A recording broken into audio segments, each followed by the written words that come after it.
अस्सलामुअलैकुम वरहमतुल्लाहि वबरकातुह। उम्मीद है आप सभी हजरात खैर व आफियत से होंगे। मुअज़्ज़ज़ नाज़रीन, आज की वीडियो का अहम मसला ये है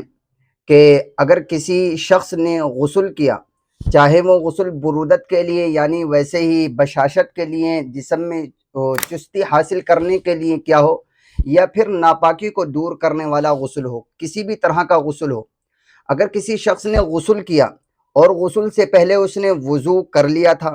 या वज़ू भी नहीं किया था, बस ऐसे ही उसने गुस्ल कर लिया,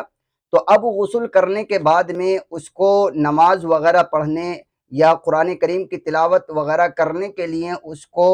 वज़ू करने की ज़रूरत है, या नहाने से ही काम चल जाएगा और नहाकर जो वज़ू है वो हो जाएगा?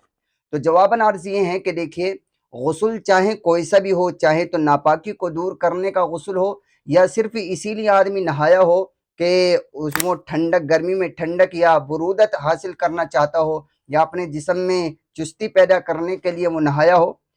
कोई सा भी गुस्ल हो, गुस्ल करने के बाद यानी नहाने के बाद में अलग से वज़ू करने की ज़रूरत नहीं है। उसकी वजह यह है कि नहाने के वक्त में आदमी के वो तमाम आज़ा धुल जाते हैं जिनको वज़ू के अंदर धोना ज़रूरी होता है। और तो ज़ाहिर है, जब वो तमाम आज़ा धुल जाएंगे जिनको वज़ू के अंदर धोना ज़रूरी होता है, तो वज़ू ऑटोमेटिकली हो जाएगा। तो इसलिए ये मसला हमें अच्छी तरह से समझ लेना चाहिए कि नहाने के बाद में वज़ू करने की अलग से कोई ज़रूरत नहीं होती है। नहाने से वज़ू ऑटोमेटिकली हो जाता है, और उसी से हम नहाने के बाद हम नमाज भी पढ़ सकते हैं और कुरान करीम वगैरह की तिलावत भी कर सकते हैं।